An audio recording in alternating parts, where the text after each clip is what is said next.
สวัสดีครับวันนี้ผมจะมาสอนวิธีการติดตั้งโปรแกรม Arduino IDE นะครับสำหรับใช้เขียนคำสั่งเพื่อสั่งให้ Arduino ทำงานนะครับขั้นตอนแรกนะครับก่อนที่เราจะติดตั้งโปรแกรมได้นะครับเราก็ต้องทำการดาวน์โหลดโปรแกรมก่อนนะครับโดยจะต้องเข้าไปที่ arduino.cc นะครับเมื่อเราเข้ามาในเว็บ arduino.cc แล้วนะครับให้ไปที่ดาวน์โหลดสำหรับตัวโปรแกรม Arduino IDE นะครับที่ผมใช้ก็จะเป็นเวอร์ชัน 1.6.4 นะครับแล้วก็ฝั่งขวานะครับจะมีระบบปฏิบัติการนะครับต่างๆนะครับที่ซัพพอร์ตนะครับไม่ว่าจะเป็น Windows Mac OS X หรือว่า Linux ครับสำหรับวิดีโอนี้จะใช้สอนติดตั้งลงบน Windows นะครับซึ่งก็จะมีอยู่ให้โหลดกัน2แบบนะครับแบบแรกคือแบบต้อง install ลงเครื่องนะครับแบบที่2ครับจะเป็นไฟล์ zip เมื่อแตกไฟล์เสร็จแล้วเราไม่จำเป็นต้อง install นะครับก็จะสามารถใช้ได้เลยนะครับแต่ผมจะใช้ตัวเป็น install นะครับให้เราคลิกที่ Windows Installer นะครับเมื่อมันมาถึงหน้านี้เสร็จแล้วมันจะมีกด Contribute Download กับ Just Download นะครับให้เราเลือกเป็น Just Download นะครับดาวน์โหลดเสร็จแล้วก็ทำการโอ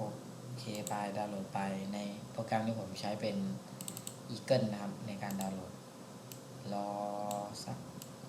แป๊บนึงนะครับโปรแกรมกำลังทำการดาวน์โหลดระหว่างรอเราก็มาดู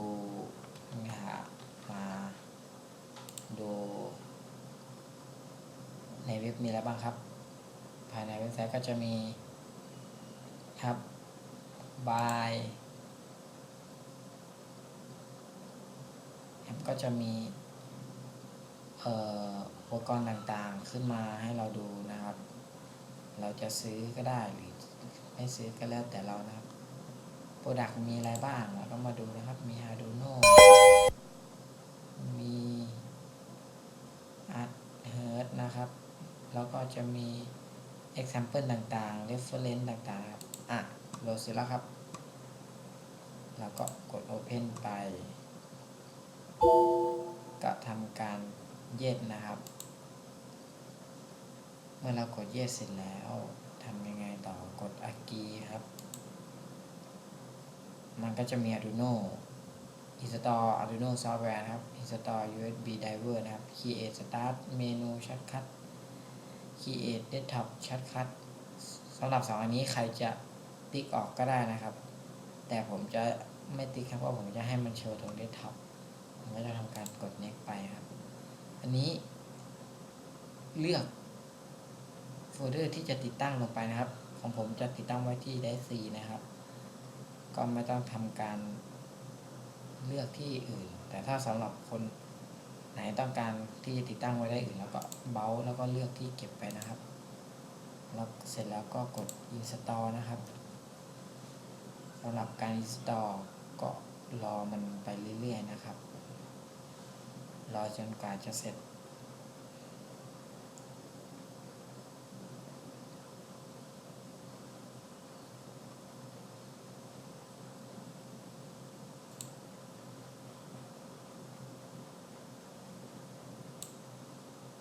นะครับเมื่อเสร็จ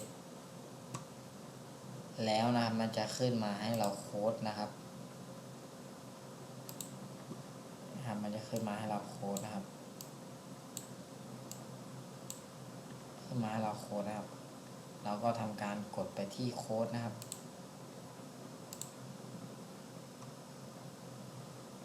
อันนี้ก็จะทำการติดตั้งเสร็จเรียบร้อยนะครับArduino IDE เนี่ยครับก็จะมีภายในตัวโปรแกรมก็จะมีไฟล์ New Open อะไรต่างๆครับ Edit sketch to help ต่างๆนะครับเมื่อเราตั้งเสร็จแล้วขั้นตอนต่อไปทำอะไรขั้นตอนต่อไปนะครับก็คือ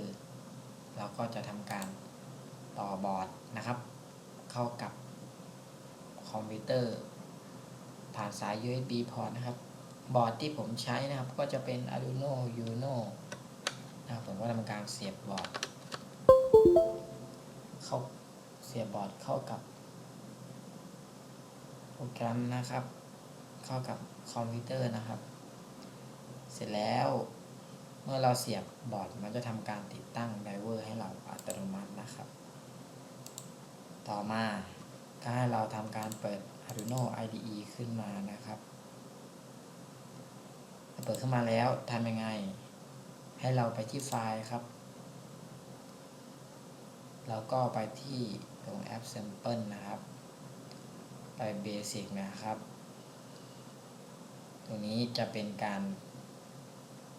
เทสนะครับเบื้องต้นนะครับว่าบอร์ดทำงานได้หรือไม่ก็ให้เราเลือกได้ส่วนมากเขาจะใช้บิงนะครับเพื่อดูว่าไฟกระพริบขึ้นหรือเปล่าครับแต่ก่อนที่เราจะใช้ได้เราต้องมาทำการเลือกบอร์ดก่อนนะครับทำการเลือกบอร์ดก่อนนะครับเลือกรุ่นนะครับว่าเราหรือเราจะใช้นี่ก่อนก็ได้ครับใช้ example นะครับลงไปที่ basic ก็บิงนะครับเนี่ยครับมันก็จะขึ้นหน้าใหม่ขึ้นมาก็จะมี void setup นะครับแล้วก็ void loop นะครับคำสั่งที่ใช้ในการทำงานต่างๆนะครับก่อนที่เมื่อเราเขียนคำสั่งเสร็จแล้วนะครับก็จะมีให้เรา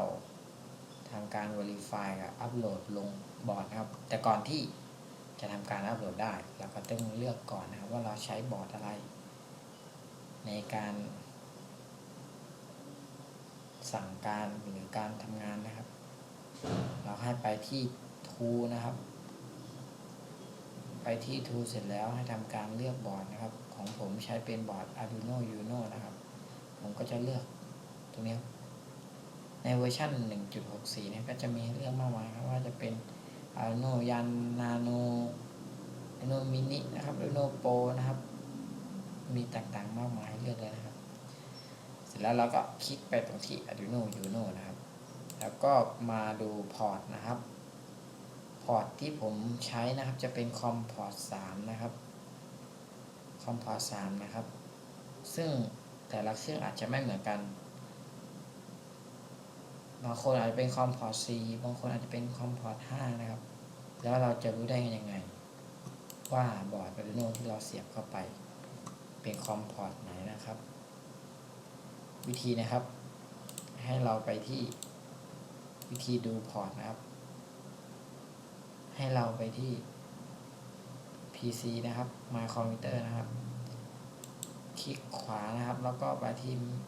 Manage นะครับ Manage นะครับเสร็จแล้วให้เราไปที่ Device นะครับเมื่อไปที่ Device เสร็จแล้วเราก็มาดูตรง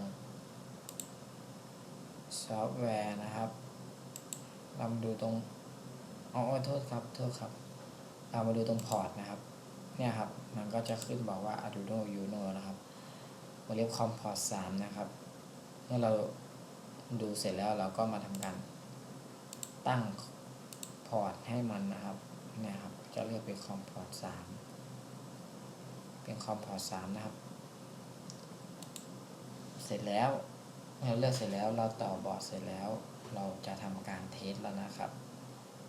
ว่าโปรแกรมใช้ได้หรือเปล่าบอร์ดใช้ได้หรือเปล่าให้เรากด verify นะครับนี่ก็คือการตรวจสอบก่อนว่ามีความถูกต้องหรือเปล่า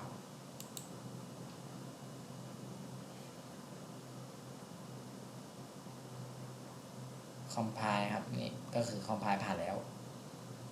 เสร็จแล้วให้เราทำการอัปโหลดเลยกดอัปโหลดนะครับเพื่อให้มันส่งข้อมูลไปยังบอร์ดนะครับผม กำลังอัปโหลดนี่คืออัปโหลดเรียบร้อยแล้วครับพออัปโหลดแล้วสังเกตว่าบนบอร์ดคุณจะเห็นLCD ไฟสีส้มๆ LED ไฟสีส้มๆกระพริบอยู่นะครับนั่นแสดงว่า Arduino IDE นะครับสามารถคุยกับบอร์ดรู้เรื่องนะครับคุยบอร์ดรู้เรื่องนะครับอันนี้ก็จะเป็นการเทสเบื้องต้นเสร็จแล้วนะครับต่อมาเราก็มาดูกันดีกว่าว่าภายใน UI ของ Arduino IDE มันสามารถทำอะไรได้บ้างแล้วมันมีอะไรได้บ้างมาดูอันแรกของไฟล์นะครับไฟล์ก็จะมี New Project นะครับหรือว่า Open งานเก่าๆเราขึ้นมา Sketchbook ก็จะเป็นไลบรารีต่างๆนะครับภายในโปรแกรมนะครับแล้วก็ Example ต่างๆที่เราใช้ก็เป็น Bing มีดิจิตอลมีดิสเพย์คอนโทรลเซนเซอร์อะไรต่างๆมากมายนะครับโค้ดนี่เราจุดสำคัญเรามาดูกันครับว่าอัปโหลดกับอัปโหลด using programmer มันต่างกันยังไงครับ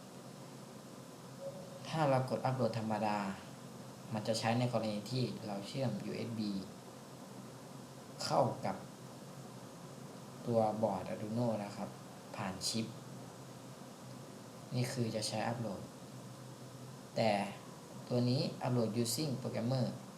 เราจะต้องอัปโหลดผ่านขาโดยตรงนะครับขาของตัวบอร์ด Arduino นะครับก็จะใช้เครื่องโปรแกรมเมอร์นะครับในการช่วยนะครับ